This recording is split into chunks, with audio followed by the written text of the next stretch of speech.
আসসালামু আলাইকুম বন্ধুরা, অনেক দিন ধরে মাছ বোনা খামু ভাবতাছি, কিন্তু ব্যস্ততার কারণে সময় পাচ্ছি না। যাই হোক, সময় করে চার মাথা একলগে চলে গেলাম বাজারে। গিয়া দেখি বড় বড় সাইজের রুই মাছগুলি ইশারায় আমগরে ডাকতেছে। সেই ইশারার প্রেমে পইরা আমগর হৃদয়ে একটা রুই মাছ পছন্দ করে ফেললো। রুই মাছটা পুরা তার বাপের চেহারা পাইছে। বুঝলাম মাছটাও খুব উচ্চ বংশের, তাই রিক্স নিয়ে লইয়া ফেললাম মাছটারে লইয়া রাজনীতির আইস ছাড়ায় বড় বড় পিস করে নিলাম। মাছটা পিস করে বাসায় নিয়ে আসলাম। বাসায় আসার পর মাছগুলো ভালোভাবে পানিতে চুবাইয়ে ধুয়ে ফেললাম। তারপর ভালো করে হলুদ এবং লবণ মাখাইয়া মাছগুলোর কিছুক্ষণ রেখে দিলাম। আমরা যেহেতু মাছ ভুনা খাবো, তাই পেঁয়াজ কেটে নিলাম।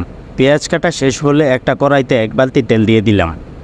তারপর উচ্চ বংশ মর্যাদা সম্পন্ন মাছের 2টা পিস দিয়ে দিলাম ভাজার জন্য। মাছগুলো উল্টিয়ে পাল্টিয়ে ভালো করে ভেজে নিতে হবে, যেন কোনো জায়গায় কাঁচা না থাকে। অনেকে মাছ কড়া ভাজা পছন্দ করে, অনেকে আবার নর্মাল ভাজা। তো আমরা মোটামুটি সবাই কড়া ভাজা পছন্দ করি, তাই কড়া ভাজা করে নিচ্ছি। আর যেহেতু আপনি মাছ রান্না করবেন, সেহেতু মাছ ভাজা কম বেশি হলেও সমস্যা নেই। যাক, আমাদের মাছ ভাজা শেষ। এখন পেঁয়াজ ভুনার পালা। বড় একটা পাতিল নিয়ে নিলাম। তারপর আগের মতন 1 বোতল তেল দিয়ে নিলাম। তারপর আদা রসুন বাটা, হলুদ মরিচের গুঁড়া দিয়ে নাড়াচাড়া শুরু করে দিলাম। তারপর দিয়ে নিলাম স্বাদ মতন লবণ। আবার একটু নাড়াচাড়া করে দিয়ে দিলাম ধনিয়ার গুঁড়া এবং হালকা মাংসের মশলা। তারপর একটু নাড়াচাড়া করে দিয়ে দিলাম কাঁচামরিচ এবং টমেটো। 2 থেকে 3 মিনিটের মতো নাড়াচাড়া করে দিয়ে দিলাম পেঁয়াজ কুচিগুলো। পেঁয়াজ দেওয়ার পর সেগুলো ভালোভাবে মশলার সাথে মিক্স করে নিতে হবে। মিক্স করে সময় নিয়ে ভালোভাবে পেঁয়াজগুলো কষিয়ে নিতে হবে। পেঁয়াজ যদি কাঁচা থেকে যায়, সেগুলো খেতে গেলে কেমন যেন লাগে। তাই ঢাকনা দিয়ে ঢেকে দিতে হবে এবং একটু পর পর নেড়েচেড়ে দিতে হবে।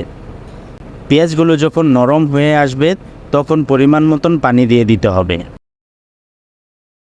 পানি দিয়ে একটু নেড়েচেড়ে ভেজে রাখা রাজবংশীয় মাছের পিসগুলো তরকারির উপরে ছড়িয়ে দিলাম।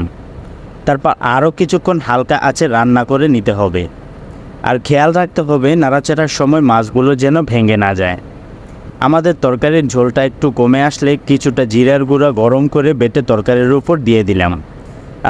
তরকারিতে কী যে সুন্দর একটা ঘ্রাণ বেরোচ্ছে। আমাদের রান্না শেষ। এবার চুলা থেকে নামিয়ে সোজা রাব্বানির প্লেটে চলে গেল রুই মাছের মাথাটা।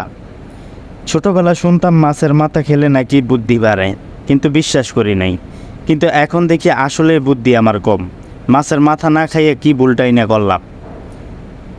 যাক, এদিকে রাব্বানি কাজকাম কইরা খুবই ক্লান্ত, তাই উড়াদুরা মাছের মাথায় কামড় দিচ্ছে আর তরকারি দিয়ে ভাত সাবার করতেছে। খাইতেছে আর তরকারির প্রশংসা করতেছে। কি রানলাম, এত স্বাদ কেন। রাব্বানির খাওয়া দেখে হৃদয়েও প্লেট নিয়ে রেডি। বাচ্চা বড় 2টা পিস লইয়া বৈশা পড়লো। তরকারি নাকি হেভি মজা হয়েছে এবং ভাত নাকি আজকে শর্ট ফালাই দিব। তাই আগে থাকতে ভাতের পাতিল সরাই রাখছি। আমাদের রান্না করা তরকারি খুবই ভালো হয়েছে, সেটা স্বাদ এখনও মুখে লেগে আছে। এমন মাছ বোনা এর আগে কখনো খাইনি। আমাদের ভিডিওটি যদি আপনাদের ভালো লেগে থাকে, তাহলে অবশ্যই লাইক কমেন্ট শেয়ার দিতে ভুলবেন না। দেখা হবে নেক্সট ভিডিওতে। ভালো থাকবেন সবাই। আল্লাহ হাফেজ।